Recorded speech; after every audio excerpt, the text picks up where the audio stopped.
राम राम हरियाणा। मैं दीपिका और आप देख रहे हैं VOF हरियाणा। हरियाणा में पेड़ों की कटाई को लेकर पंजाब और हरियाणा हाई कोर्ट ने सख्त और अहम फैसला सुनाया है। हाई कोर्ट ने पूरे हरियाणा में बिना अदालत की अनुमति के पेड़ों की कटाई पर पूरी तरीके से रोक लगा दी है। यानी कि अब राज्य में कहीं भी पेड़ काटने से पहले कोर्ट की इजाजत लेना जरूरी होगा। यह आदेश एक जनहित याचिका पर सुनवाई के दौरान लिया गया, जिसमें ट्राई सिटी चंडीगढ़, पंचकुला, मोहाली के बचे हुए हरित क्षेत्रों को बचाने की मांग की गई है। इस मामले की सुनवाई चीफ जस्टिस शील नागू की अध्यक्षता वाली खंडपीठ ने की है। कोर्ट ने यह साफ कर दिया है कि हरियाणा में देश का सबसे कम वन क्षेत्र है।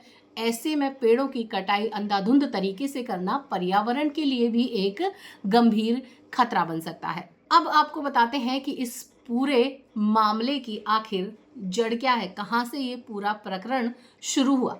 दरअसल 21 लोगों द्वारा दायर इस जनहित याचिका में 6 लेन जीरकपुर बाईपास प्रोजेक्ट को चुनौती दी गई थी, जो ट्राई सिटी रिंग रोड का अहम हिस्सा है और जिसे भारतीय राष्ट्रीय राजमार्ग प्राधिकरण द्वारा विकसित किया जा रहा था। अब याचिकाकर्ताओं का कहना है कि तकरीबन 19 किलोमीटर लंबी यह परियोजना घग्गर नदी क्षेत्र, पंचकुला के जंगल, सेक्टर 1A ग्रीन बेल्ट और पंचकुला गोल्फ कोर्स जैसे संवेदनशील इलाकों से होकर गुजरेगी। सबसे बड़ी चिंता इस बात की है कि इस प्रोजेक्ट के चलते तकरीबन 50,000 से ज्यादा पेड़ों की कटाई हो सकती है, जिसमें कई पेड़ तो ऐसे हैं जो 20 या 30 साल पुराने हैं। अब जरा इसका बैकग्राउंड भी समझ लीजिए कि आखिर ये कहाँ पर पहले कितने ऐसे मामले आ चुके हैं। इससे पहले भी हाई कोर्ट ने अलग अलग मामलों में पेड़ों की कटाई पर रोक लगा चुका है, लेकिन वो आदेश सिर्फ सीमित क्षेत्रों तक ही थे। जनवरी 2026 में रोहतक में 12,000 पेड़ों की कटाई के मामले में भी कोर्ट ने रोक लगाई थी, लेकिन इस बार पहली बार पूरे हरियाणा में ये बैन लगाया जा चुका है, जो इस फैसले को और ज्यादा अहम बनाता है।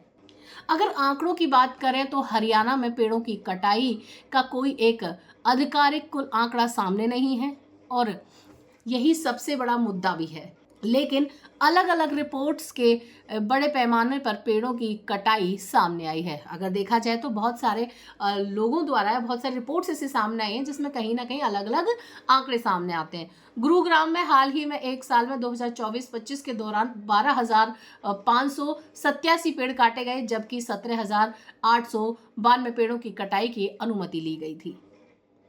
यानी कि कटाई ज्यादातर अनुमति के साथ दिखाई जाती है, लेकिन मॉनिटरिंग कमजोर होने के कारण अवैध कटाई के आरोप भी लगातार सामने आते हैं।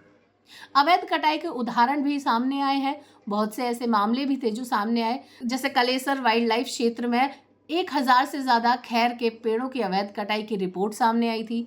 वहीं पंचकुला में भी हजारों पेड़ों की अवैध कटाई को लेकर बहुत सारे सवाल खड़े हुए थे। हालांकि यह सभी जो मामले हैं अलग अलग मामले हैं और पूरे हरियाणा का कोई भी ऑफिशियल डेटा अभी तक उपलब्ध नहीं हो पाया है। सबसे बड़ी वजह ये रही है, इसके पीछे सबसे बड़ी वजह क्या है? दरअसल हरियाणा में वन क्षेत्र सिर्फ 3.6% है और लगातार बढ़ते हाईवे, रियल एस्टेट और इंडस्ट्रियल प्रोजेक्ट के चलते पेड़ों की कटाई में भी तेजी आती है। हरियाणा में पेड़ों की कटाई का कोई एक आधिकारिक आंकड़ा तो सामने नहीं आया, लेकिन अलग अलग मामलों में हजारों पेड़ कटने की बात सामने आती है। गुरुग्राम में एक साल में ही 12,000 से ज्यादा पेड़ कट गए। वहीं कई जगह अवैध कटाई के आरोप भी लगे। ऐसे में हाई कोर्ट का यह फैसला एक बड़ा टर्निंग पॉइंट माना जा रहा है। फिलहाल हाई कोर्ट के इस आदेश के बाद हरियाणा में बिना कोर्ट की अनुमति के कोई भी पेड़ काटा नहीं जाएगा।